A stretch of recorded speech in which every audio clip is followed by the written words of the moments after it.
हमारे learned attorney general साहब मुकुल रोहतगी जी, साथ में जो अदर लॉ ऑफिसर्स हैं, अपने additional solicitor general Tushar Mehta ji, Maninder Singh साहब और अन्य वकील ने कोर्ट 1 में एप्लीकेशन मूव की थी, मेंशनिंग मूव की थी कि जो उत्तराखंड हाई कोर्ट का आदेश आया है उस पर एक अर्जेंट सुनवाई की आवश्यकता है और साथ ही साथ स्टे की आवश्यकता पड़ेगी, क्योंकि ऐसी स्थिति है कि अभी कोर्ट का ऑर्डर किसी के हाथ में नहीं आया, ऑर्डर की कॉपी उपलब्ध नहीं है, लेकिन उसके इम्प्लीमेंटेशन के एक प्रकार से बात हो रही है और इस विषय को लेकर अटॉर्नी जनरल साहब ने कहा कि ये मैटर अर्जेंटली सुनने की आवश्यकता और एक इंटरिम प्रेयर है स्टे के लिए। तो प्रोसीजर के तहत ये मामला रजिस्ट्रार जनरल के माध्यम से हमारे चीफ जस्टिस ऑफ इंडिया के पास जाएगा और आज दिन में इसकी सुनवाई होगी। वो उनका अधिकार है, लेकिन हमें पूरा भरोसा है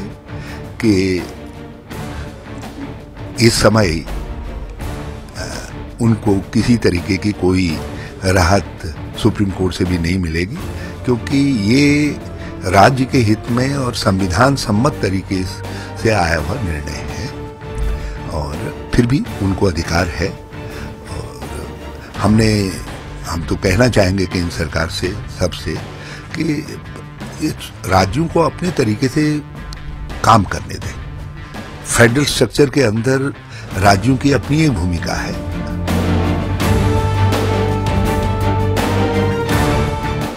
हमारा मतलब ये है कि जैसे हाईकोर्ट में एक दिन पहले खुद ही टिप्पणी की थी कि राष्ट्रपति राजा नहीं होते, उनके भी गलती हो सकती है, ऐसे ही हमारा कहना है कि चीफ जज जो हमारे हैं वो भी एक इंसान है, इंसान से गलती होती है और जो उनका जजमेंट है वो दुर्भाग्यपूर्ण है।